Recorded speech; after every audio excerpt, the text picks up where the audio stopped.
أحواتي أنت عينت كنت أريح إذن نازل له عيفلتني بهذا ساعات زياجن كل نجرنا نقويت خندر بينا اسكي أحواتي نقويت مبرك خيلنا أبوي نبخ أقرب على خنبله هاليلويا هاليلويا هاليلويا أبوي نبخ نقرب علينا أبوي بقى بهذا ساعات زبرك خنبله لنا نبخ أبوي نحنا نقبروا عين فلتنا أبوي أبقى أدمي خاقن إجابة رب بزح نجرينا نقبسمه أبوي بقى أبا خاتم بركيخنا نبخ نقرب علينا أبوي نسخة بمحرة تتأمت أبوي خا نسخة إجابة رب بتسقات تري أبوي خا مو إجابة رب محرتنا أبانا كتعدس محرتنا أبو حواتي كتعزز محرتك أب كله حسبي خون بس ساعات نتصل لنا هاليلويا هاليلويا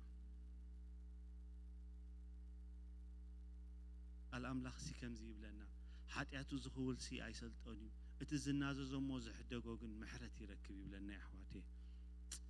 هاليلويا حتى زخول سي oh my goodness هاليلويا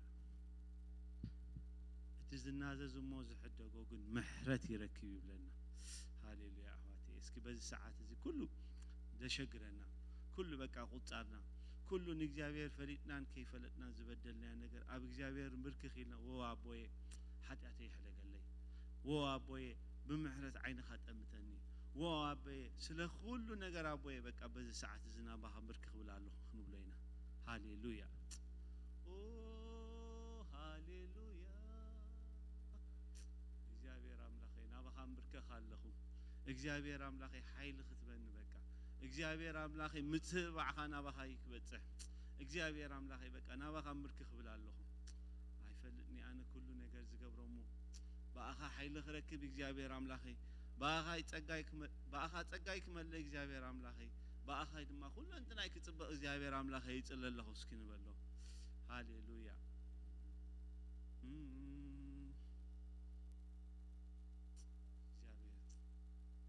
منفس أملاخ نبانا خوات برتعنا يقويت هسك أبانا خمت اسكن تسألي جابير هاليلويا بحيلي بخلتي يكون أبوي أنت هيدا منفس كاي زبرت عن اسكن بلو اسكي حواتي هلاونا منفس قدوس أبانا وترك عزز بالساعات زخن تسلينا هلاونا منفس قدوس أبانا وترك عزز بالساعات زخن تسلينا هاليلويا بزي منفس كابوي والحنتي لي هاليلويا هاليلويا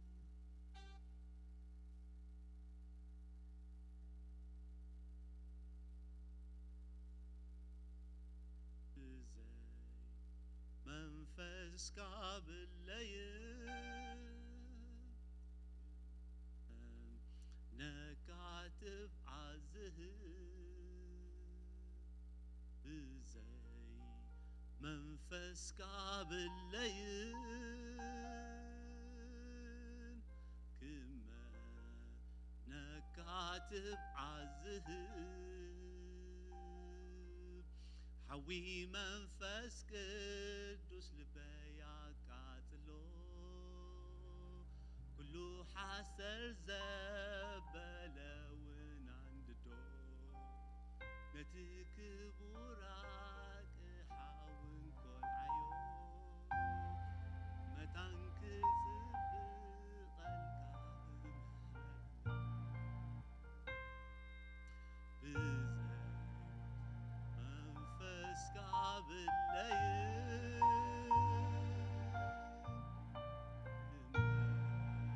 نكاتب عزه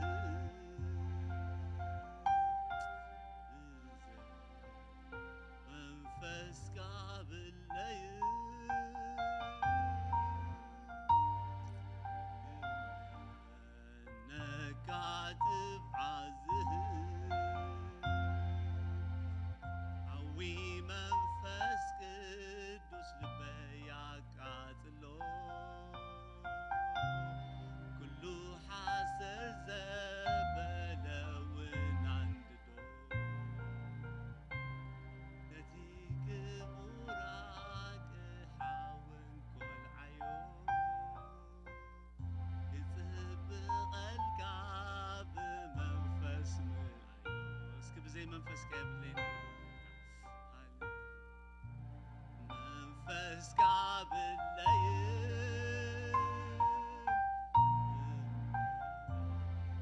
نكاتب عزه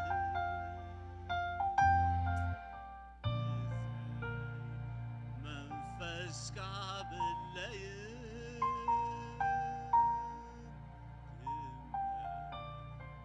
نكاتب عزه حوي منفس قدوس لبياك عزلو لوحة الزبلة ونعمو نتيك براك حاول كل عيون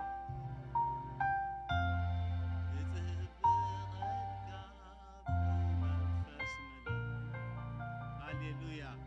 اسكي بك احواتي منفس املاك اب كلاتنا كعزز منفس املاك او وشتنا كعزز احواتي هلاونا ناي منفس قدوس ابانا خلوس احواتي بذا ساعات كنتلينا ناي زلالم قدوس زخون እግዚአብሔር املاكنا منفس قدوس ابز هلاونا منفس قدوس ابانا كعرض هلاونا منفس قدوس اما اكلخو بساعات احواتي كنتلينا هاليلويا منفس قدوس بك نوشتي تقاطاطر رخم لينا احواتي منفس قدوس بك نلبي تقاطاطر رخم لينا احواتي هاليلويا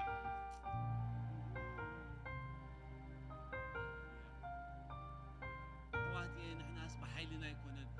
احواتي نحناس بخيلتنا يكونن احواتي نحنا بنقبر يكونن بك لنفسنا نتابع احواتي انتي دا حيل منفس قدوس ينعنا دوابي لنا دلو احواتي بك هلاونتنا منفس قدوس يدوابي لنا دلو احواتي هاليلويا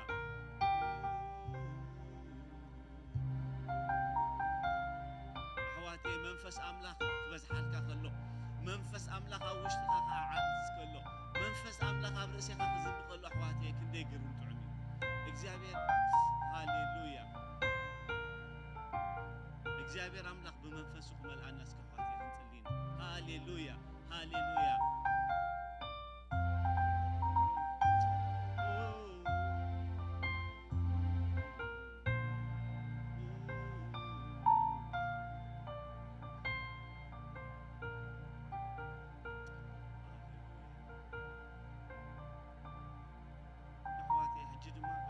ጥበብ አምላክ ከመልአና በቃ ህንጽሊና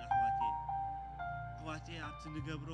በቃ አብቲ እንማላለሰው አህዋቴ አብቲ ምእታውናን መውፃናን አብቲ ንኸደው ስራሕና አብቲ ትምህርትና አብ አገልግሎትና በቃ አብ ሓዳርና አህዋቴ ጥበብ አምላክ ከመልአና ህንጽሊና አህዋቴ ሃሌሉያ ወይታ በቃ በጥበብ ምምልላስ ክምህረና አህዋቴ ውሽጥና ጥበብ ክመሉ አህዋቴ ህንጽሊና ሃሌሉያ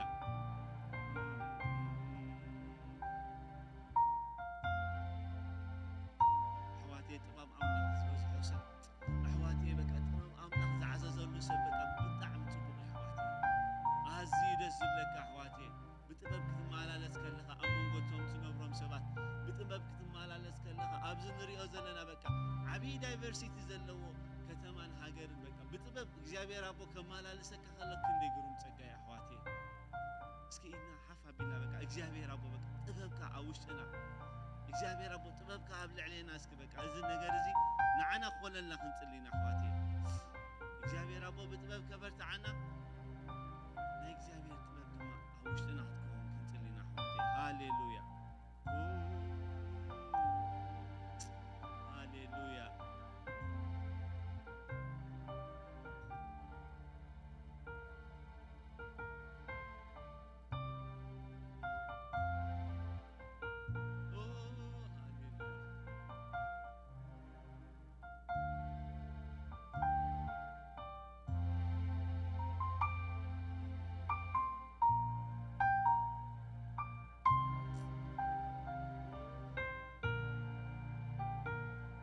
ብዛዕባ ዛርእስ እዚኣ ክንጽሊና አሕዋቴ በቃ እግዚአብሔር ንኩሉ ነገር ሓዲግና እስኪ አሕዋቴ ንእግዚአብሔር ንዓኻ ንደሊ ለና ንበሉ ኣነ ወርቂ ይደልኒ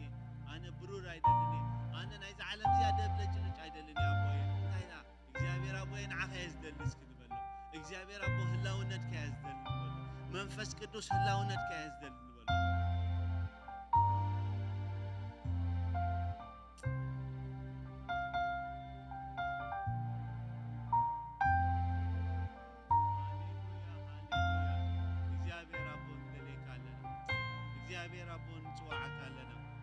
መንፈስ ቅዱስ ንደለቃለን ሃሌሉያ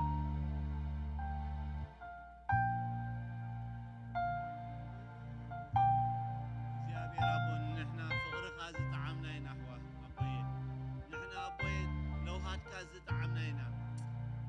ሃሌሉያ እግዚአብሔር አቦ ብዙሕ ኢና ተገይሩና ካላምላክ ነግረና ከሎስ ከምዚ ይብል እቲ ብዙሕ ዝተሓደገሉስ ብዙሕ የፍቅር እዩ ኣቦዬ ንሕና ብዙሕ ዝተሓደገልና ሰብ ኢና ንሕና ኣቦዬ ምሕረት ኣምላኽ ንፈልጥ ሰብ ኢና ሃሌሉያ ኣሕዋቴ ንሕና ምሕረት ኣምላኽ ንፈልጥ ኢና ንሕና ናይ ዘላለም ህይወት እንታይ ምዃኑ ንፈልጥ ኣምላኽ ኢና ሞ በዚ ሰዓት ዝበቃና ኣቦዬ ንዓኻ እንደለይካ ኣለና ንበሎ ሃሌሉያ ህላውነ መንፈስ ቅዱስ ሃሌሉያ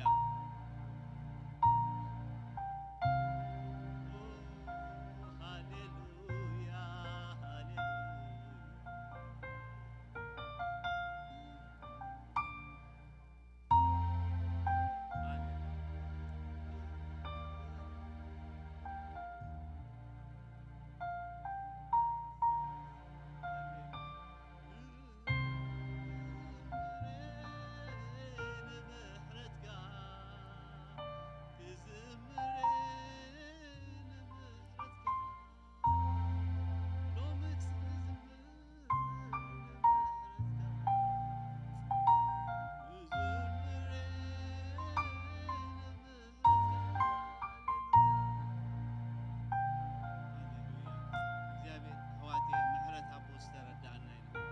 እግዚአብሔር አቦ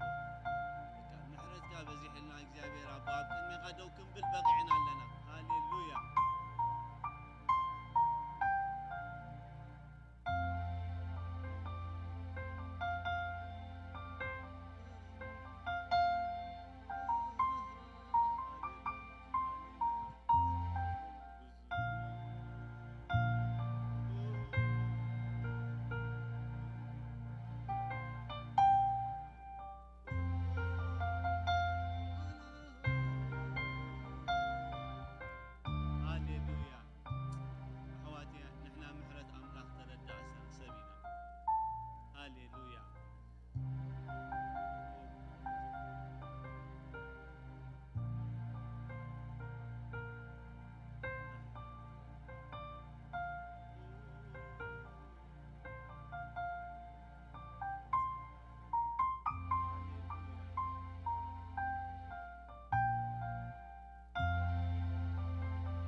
عقبنا كل نجرنا نعخ نوفل لنا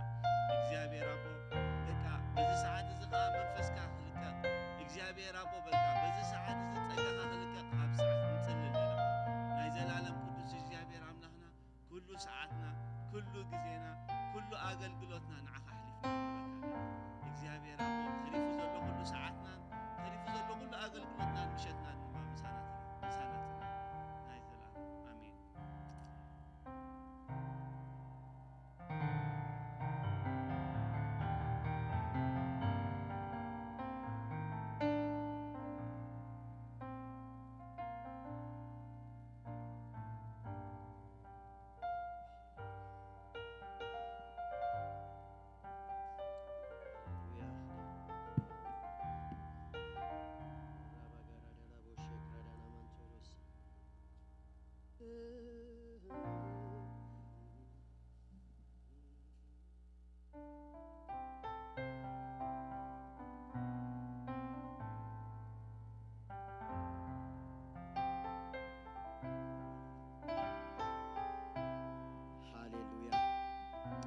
ኢየሱስ ክርስቶስ ጎይታዬ ኢየሱስ ክርስቶስ ተማን ሎምን ንዘል ዓለም እሱ በይኑ ጎይታዬ አሜን እስኪ በዚህ ጸንሐ ናይ ጸሎት መንፈስ ኮይና ሓደ ቃል ከንብቤሞ ብውጌርና ንጎይታ ክነምልኾ ኢና ምክንያቱም አምልኾ ስለዝግበኦ ኣሕዋቴ ሃሌሉያ ልማድ ኮይኑና ኣይነምልኽን ግና ስለዝግበኦ ክነምልኾ ኢና አሜን ኣብ ኢሳያስ 40 ካብ 28 ጀሚረ ከንብቤ እቲ ንወሰናት ምድሪ ዝፈጠረ እግዚአብሔር ዘለዓለማዊ አምላኽ ከም ዝኾነ ከም ዘይደክምን ከም ዘይሕለልን ኣእምሩኡ ኸኣ ከም ዘይምርመርን ኣይትፈልጥ እንዶ ኣይሰማዕካ እንዶ ኢኻ ንድኹም ሓይሊ ይህብ ንስኑፍ ከኣ ብርትዐ ይውስኽ ኣጉባዝ ይደኽሙን ይሕለሉን ኣባጽሕ ድማ ሰንከልከል ኢሎም ይወድቁ እቶም ንእግዚአብሔር ዝጽበዩ ግና ሓይሎም ይሕደስ ከም ንስሪ በኽናፍ ይድይቡ ይጎዩ እሞ ኣይሕለሉን ይኸዱ እሞ ኣይደኽሙን ኢሉ ኣምላኽ መስኪን መን እዮም እዚኣቶም እቶም ንእግዚአብሔር ዝጽበዩ ኣሕዋቴ ንእግዚአብሔር ተጸቢና ዶ መጺና ኣለና ሎሚ ከምኡ ዝኾነልና በቃ ቦታናስ ከም ንስርሲ ኣብ ላዕሊ በኽናፍ ንወጽእ በቃ ንኸይድ ኣይንደክምን ንጎይ ኣይንሕለልን አሜን ክብርና ኣምላኽና ይኹን ኣብቲ ናቱ ህላወ ኮይና እግዚአብሔር ክነምልኾ ኢና ኣሕዋቴ كل نجرنا قديفنا حجي هاليلويا نبت قدس قدسان نقرب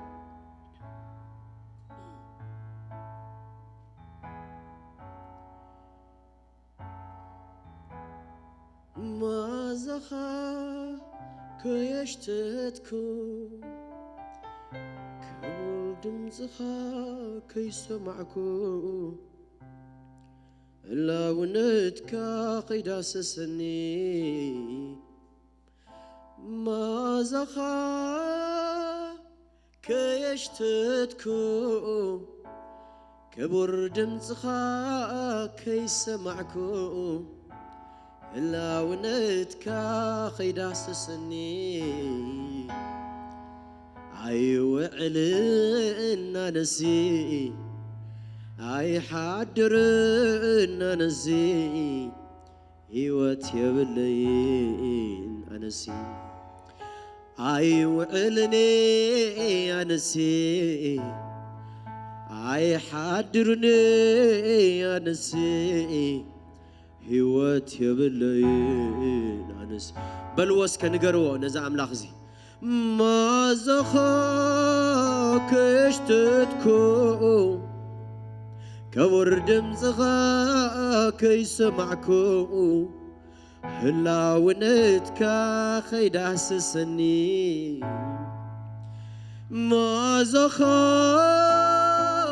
كشتتكو كبر دمزخا خيسمعكو هلاونتكا خيداسسني أي وعلنا نسي أي حادرني نسي هوت يبلين نسي هوتيخا نسخا هوتيخا بلو تزاربو هوتيخا نسخا هوتي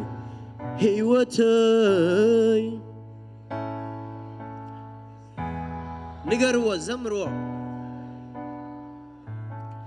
هوتيخا نسخا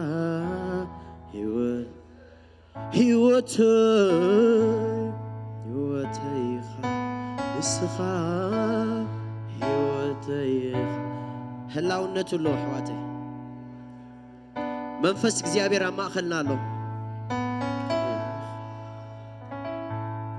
بب معلتو بب ساعتو كي غودن مقدس كازاتو بب معلتو بب ساعتو كي غودن مقدس كازاتو انكا مسغناي انكا مسغناي انكا مسغناي انكا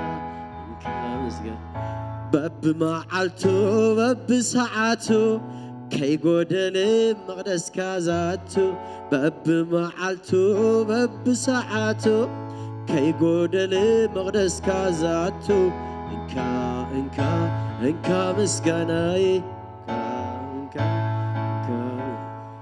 انكا مسغناي انكا مسغناي انكا مسغناي هاليلويا اسك كبر مصلو نزا املاح زي هاليلويا كبر هابو نز غويتاز سله هلاونتو كبر هابو هاليلويا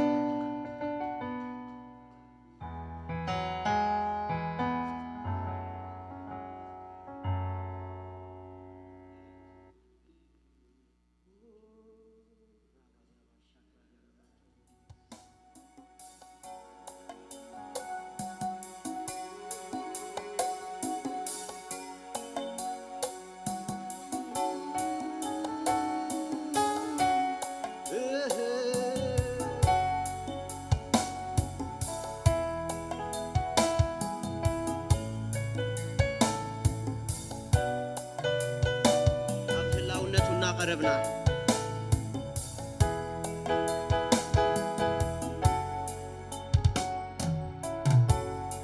راي كونا بقوني عيتفليني عطبيغ فل كم تواتعني تراي كونا بقوني عيتفليني عطبيغ فل كم تواتعني تراي كونا بقوني عيتفليني عطبيغ فل كم تواتعني يسوس كونا بقوني عيتفليني عطبيغ فل كم تواتعني يسوس كونا بقوني عيتفليني عطبيغ فل كم تواتعني سلازلو خان من باري أستماقيريو هاليلويا سلازلوخا نمنباري أستماقيريو هاليلويا سلازلوخا نمنباري أستماقيريو هاليلويا سلازلوخا نمنباري أستماقيريو هاليلويا سلازلوخا نمنباري أستماقيريو هاليلويا أملاخالو أبزفانو قرمان كبري تسلمو يسوسالو أبزفانو قرمان كبري تخبيب أملاخالو أبزفانو قرمان كبري تسلمو تسلمو يسوسالو أبزفانو قرمان تخبيبو بقدمو نسو حيان فترة كله يسوس يبن بقدمو نسو حيان فترة كله يسوس يبن بقدمو نسو حيان فترة كله يسوس يبن بقدمو نسو حيان فترة كله يسوس يبن سلازلوخا نمنباري أستماقيريو هاليلويا زمروا سلازلوخا نمنباري أستماقيريو هاليلويا سلازلوخا نمنباري أستماقيريو هاليلويا سلازلوخا زستماقرسف أستماقيريو هاليلويا أملاخالو أبزفانو قرمان كبرين تسلمو يسوسالو أبزفانو قرمان كبرين تخبيب أملاخالو أبزفانو قرمان كبرين تسلمو يسوسالو أبزفانو قرمان كبرين تخبيبو بقدمو نسو حيان فترة كله يسوس يبن بقدمو نسو حيان فترة كله يسوس يبن هاليلويا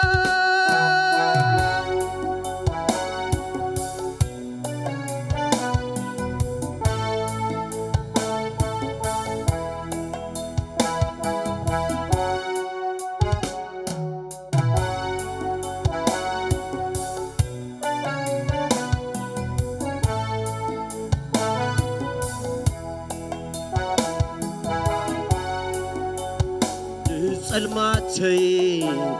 ቀንጢት ካዮ ብብርሃንካ ተኪካዮ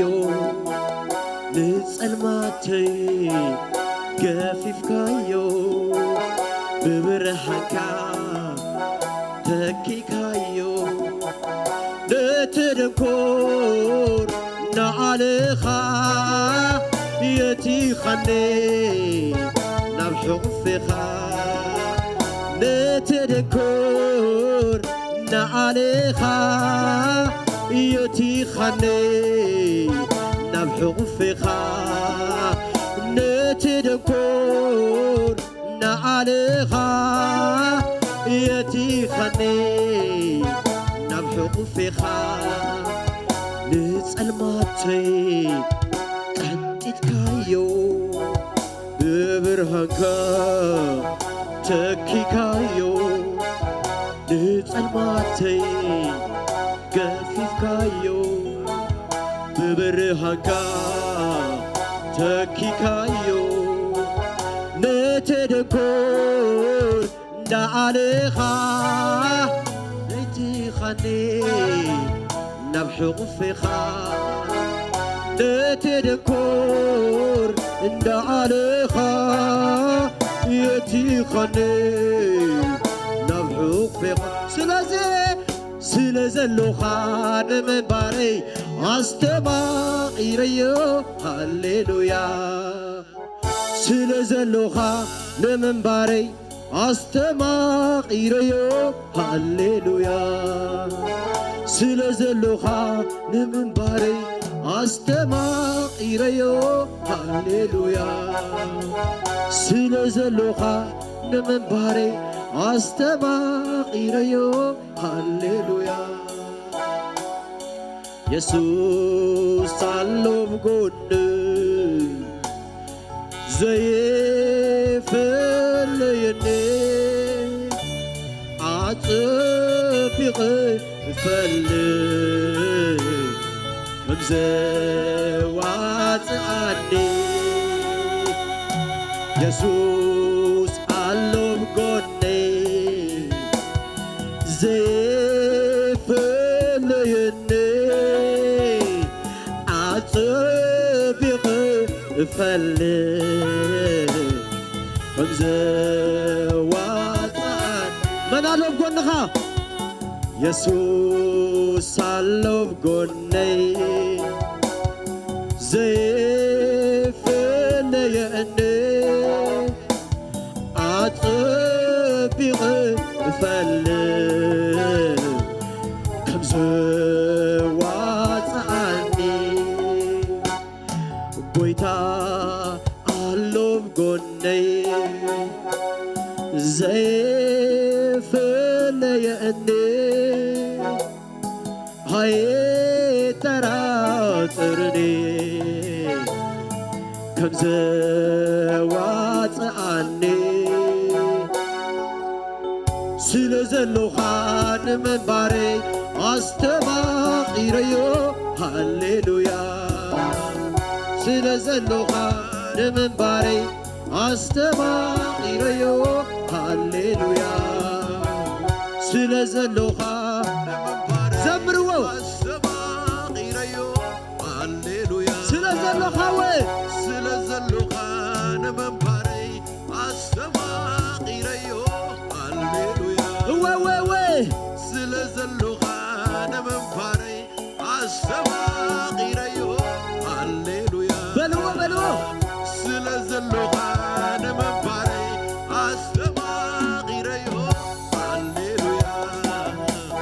ስለ ዘለኻ ንምንባረይ ኣስተማቒረዮ ሃሌሉያ ስለ ዘለኻ ንምንባረይ ኣስተማቒረዮ ሃሌሉያ ኣምላኽ ኣሎ ኣዙፋኑ ግርማን ክብርን ተሰሊሙ ኢየሱስ ኣሎ ኣዙፋኑ ግርማን ክብርን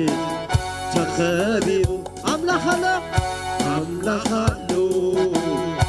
ኣዙፋኑ ግርማን ክብርን ተሰሊሙ ኢየሱስ ኣሎ ኣብ ዙፋኑ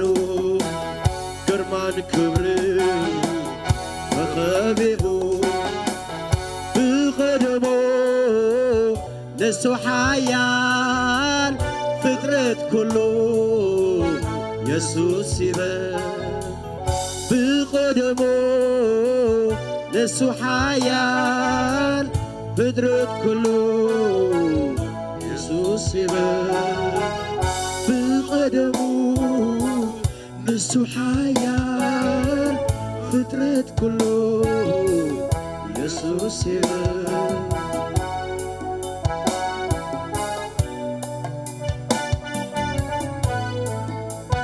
ኣምላኽና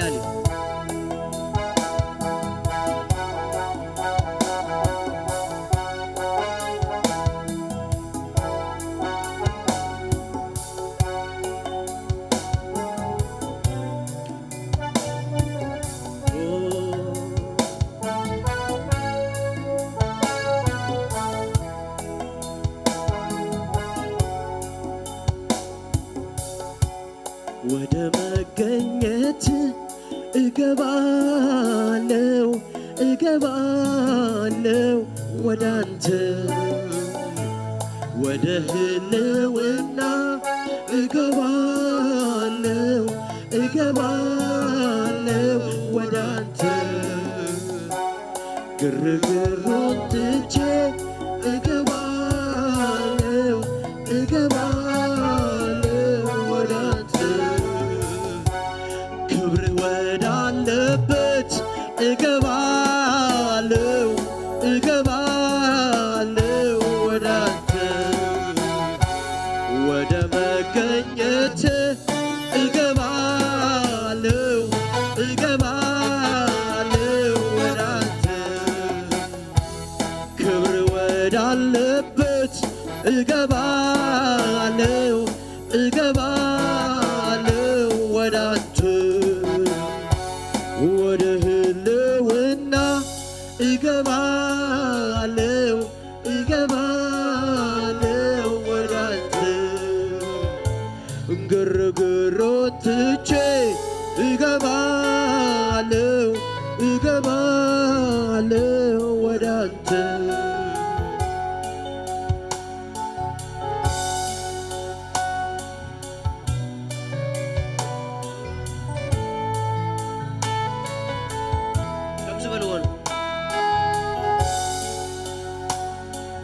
እኔ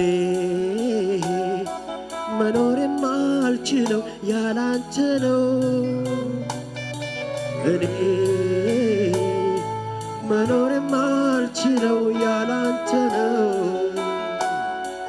እኔ መኖር የማልችለው ያላንተ ነው እኔ መኖር የማልችለው ያላንተ ነው እኔ መኖር የማልችለው ያላንተ ነው እኔ መኖር የማልችለው ያላንተ ነው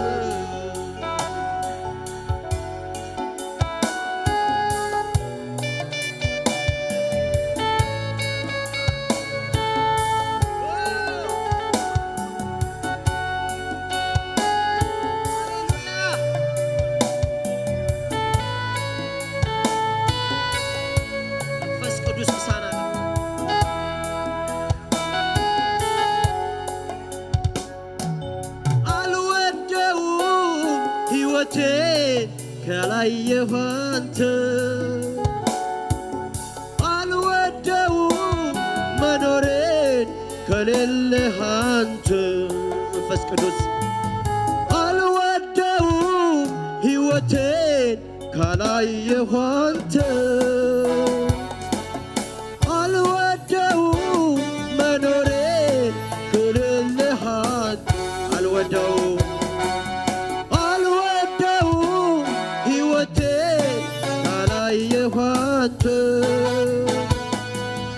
አልወደውም መኖሬን ካላየሁ አንተ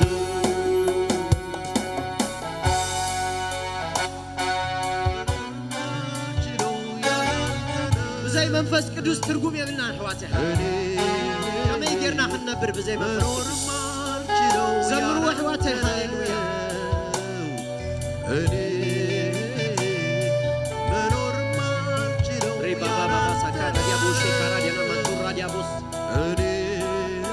Carradia la vostra cara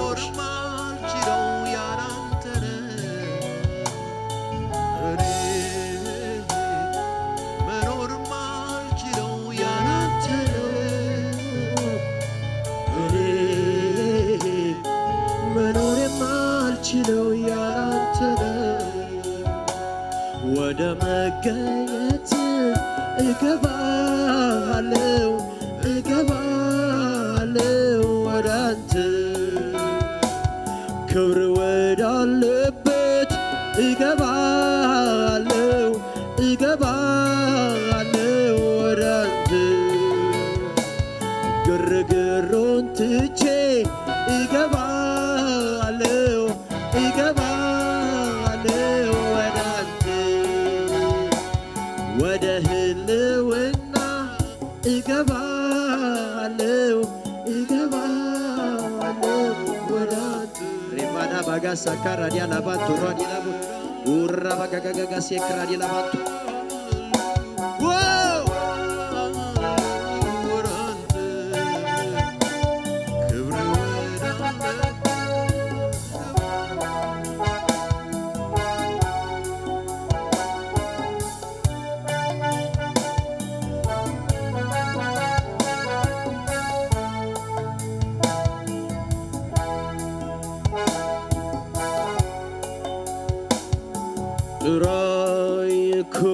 بقولني عيتفليني عطبيقي فلي كنت واتعني ترايكون بقولني عيتفليني عطبيقي فلي كم تواتعني ترايكون بقولني عيتفليني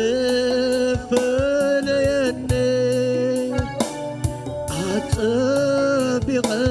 فلي كم بيغنا نفلت إلى حواتي هاليلويا نسو يواتعنا يا خالي نسو يواتعنا يا هاليلويا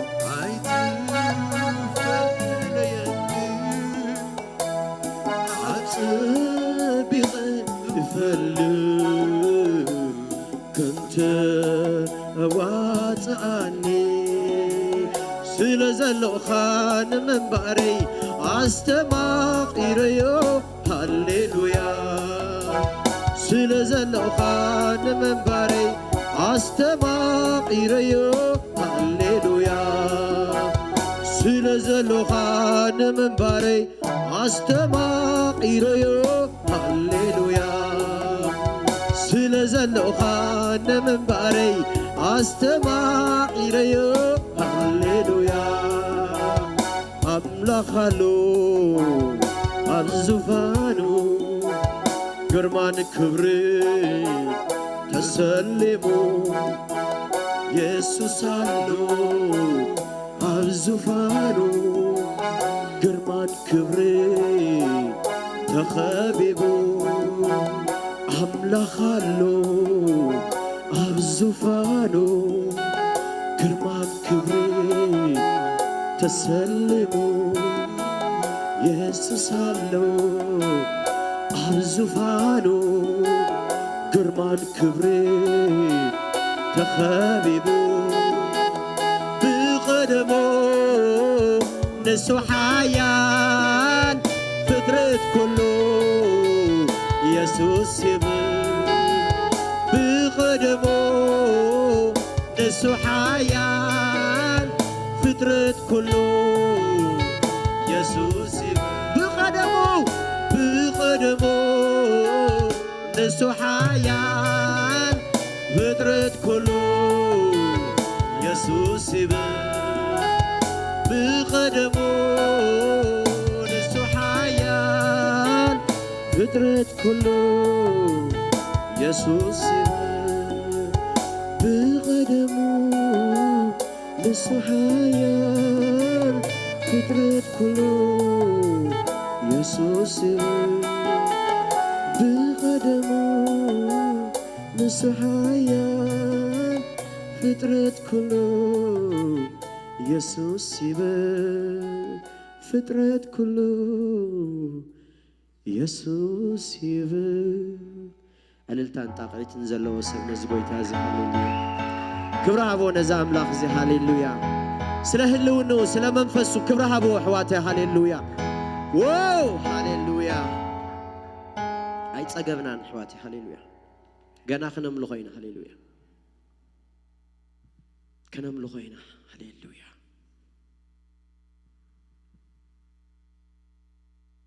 أملاخنا منفسي تم سجدوا لدما منفسن بحق إنكوينا سجدوا لي جبائي هاليلويا هاليلويا كنا ملخينا كنا حواتي هاليلويا أملك كايت سجبني أملاخنا هاليلويا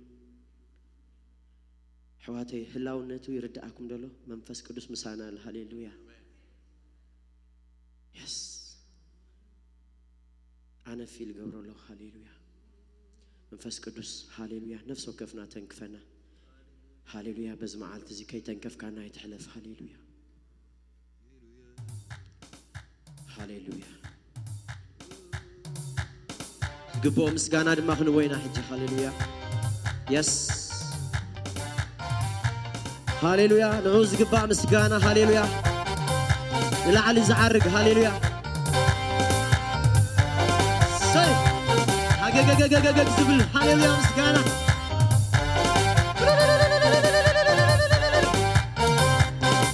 على الفاز اللوسم هاليلويا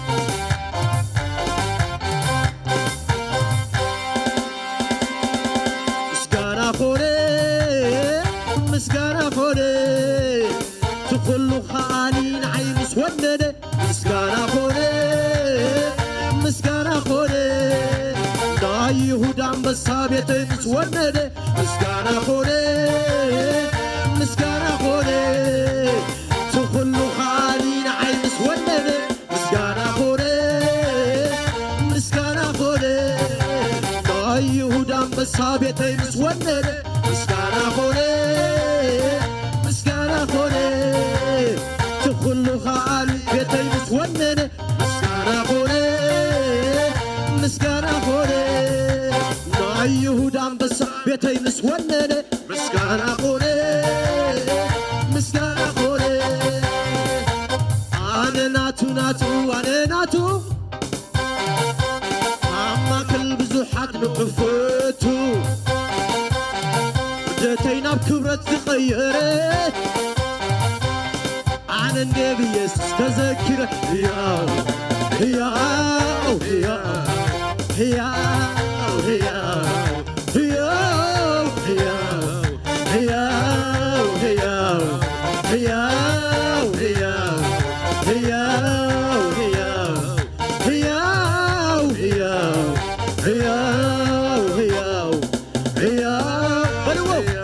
زمروا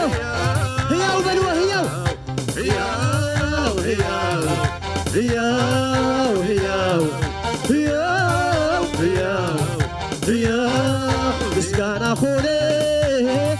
مسقانا خوري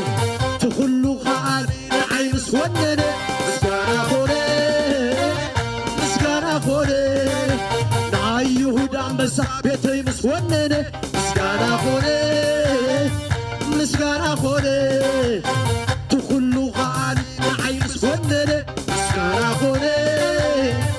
مسقانا خوري نا يهود عم بس بيتي مسونني مسقانا خوري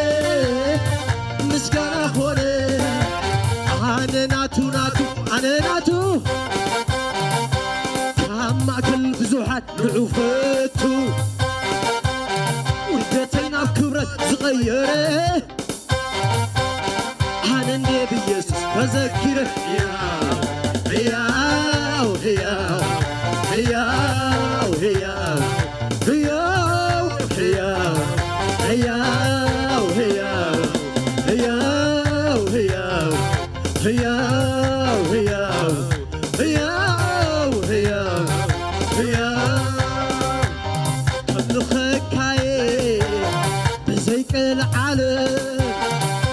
سلام يسوس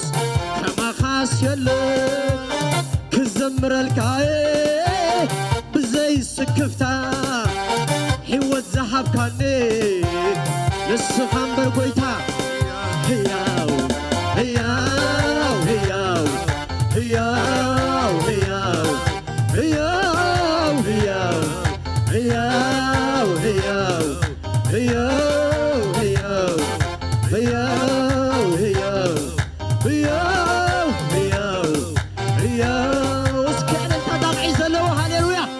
بس موسيقى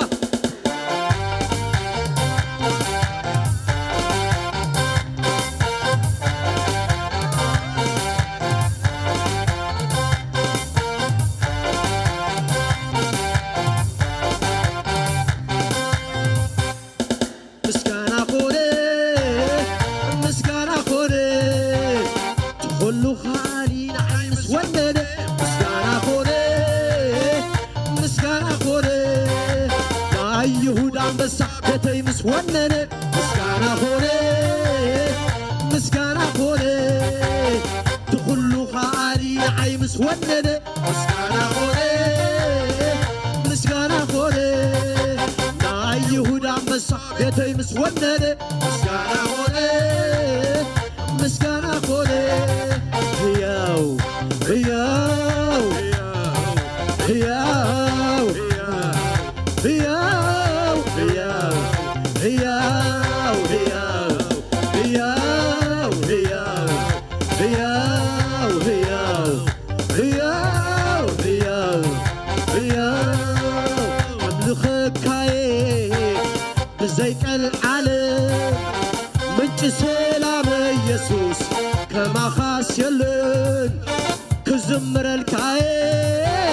ብዘይ ስክፍታ ሕይወት ዝሃብካኒ ንስኻ እምበር ጐይታ ሕያው ሕያው ሕያው ሕያው ሕያው ሕያው ሕያው ሕያው ሕያው ሕያው ሕያው ሕያው ሕያው ሕያው ሕያው ሕያው እስከ ምስ ሙዚቃ በጣም ሃሌሉያ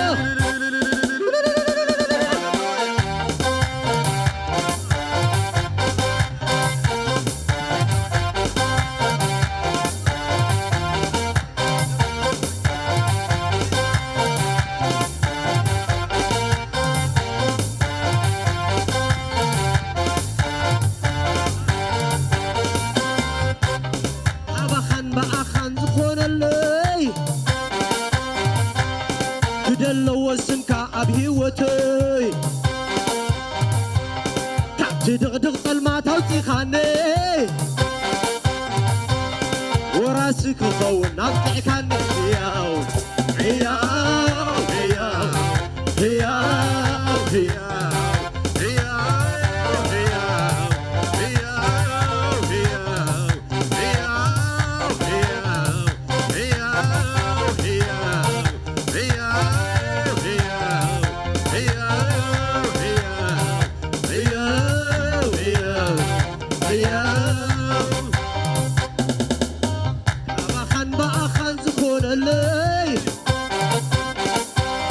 ግደለወስንካ ኣብ ሕይወተይ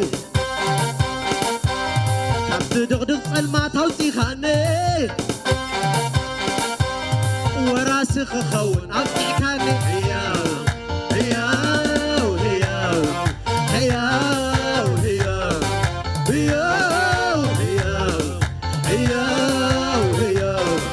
ሕያው ሕያው ሕያው ሕያው ሕያው ሕያው ምስጋና ኾነ ምስጋና ኾነ ትኩሉ ኸዓሊ ንዓይ ምስወነነ ምስጋና ኾነ ምስጋና ኾነ ናይ ይሁዳ አንበሳ ቤተይ ምስወነነ ምስጋና ኾነ ምስጋና ኾነ ትኩሉ ኸዓሊ ንዓይ ምስወነነ ምስጋና ኾነ ምስጋና ኾነ ናይ ይሁዳ አንበሳ ቤተይ ምስወነነ ምስጋና ኾነ ምስጋና ኾነ ትኩሉ ኸዓሊ ንዓይ ምስወነነ ምስጋና ኾነ ምስጋና ኾነ ናይ ይሁዳ አንበሳ ቤተይ ምስወነነ ምስጋና ኾነ ወዲሉካ ተኾይኑ ንገሮ ንገሮ ትኩሉ ኸዓሊ ንዓይ ምስወነነ ምስጋና ኾነ ኢየሱስ ዝተወነነ ሰብ ምስጋና ኾነ ናይ ይሁዳ አንበሳ ቤተይ ምስወነነ ምስጋና ኾነ ምስጋና ኾነ ትኩሉ ኸዓሊ ንዓይ ምስወነነ ምስጋና ኾነ ምስጋና ኾነ ናይ ይሁዳ አንበሳ ቤተይ ምስወነነ ምስጋና ኾነ ምስጋና ኾነ አለናቱ ናቱ አለናቱ ካብ ማኸል ብዙሓት ንዑፈቱ ውርደተይ ናብ ክብረት ዝቐየረ ኣነ እንዴ ብኢየሱስ ተዘኪረ ሕያው ሕያው ሕያው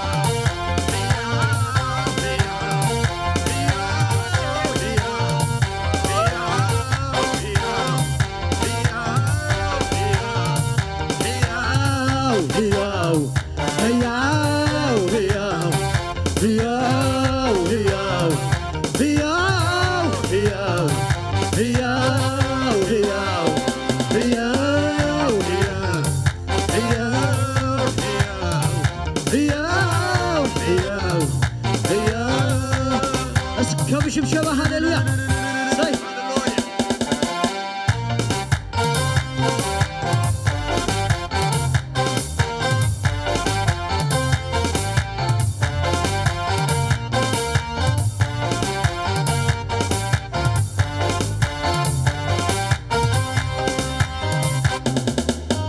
አባኸን በኣኸን ዝኾነለይ ክደለዎ ስምካ ኣብ ህይወተይ ካብቲ ድቕድቕ ጸልማት ኣውፂኻነ ወራሲ ክኸውን ኣብቂዕኻኒ ሕያው ሕያው ሕያው ሕያው ሕያው ሕያው ሕያው ሕያው ሕያው ሕያው ሕያው ሕያው ሕያው ሕያው ሕያው ሰይ ሰምርዎ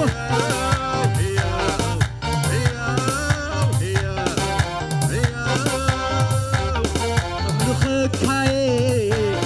ብዘይቀል ዓለም መንጭ ሰላም ኢየሱስ ከማኻስ የለን ክዝምረልካዬ ብዘይስክብታ ሕይወት ዝሃብካኒ ንስኻ እምበር ጐይታ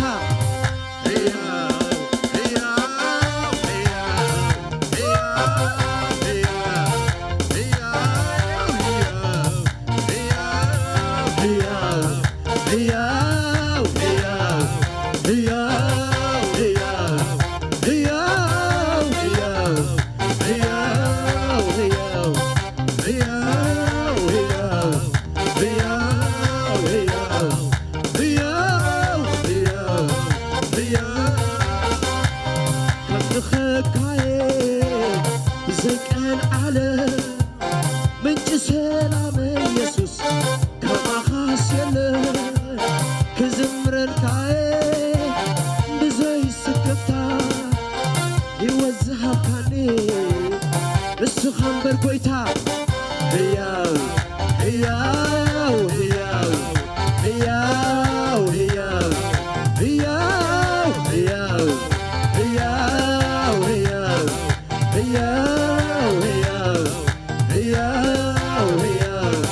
ሕያው ሕያው ሕያው ታቅዒት እስምን ሃሌሉያ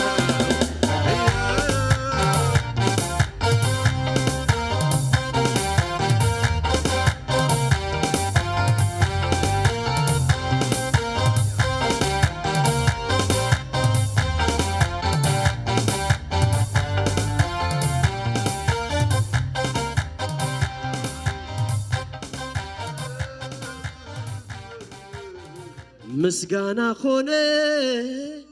ምስጋና ኾነ ትኹሉ ኸዓሊ ንዓይ ምስ ወነነ ምስጋና ኾነ ምስጋና ኾነ ናይ ይሁዳ አንበሳ ቤተይ ምስ ወነነ ምስጋና ኾነ ምስጋና ኾነ ትኹሉ ኸዓሊ ንዓይ ምስ ወነነ ምስጋና ኾነ ምስጋና ኾነ ናይ ይሁዳ አንበሳ ቤተይ ምስ ወነነ ምስጋና ኾነ ምስጋና ኾነ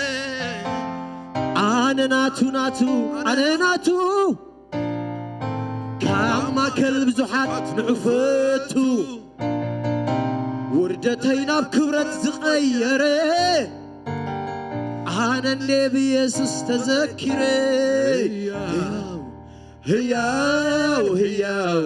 ሕያው ሕያው ሕያው ሕያው ሕያው ሕያው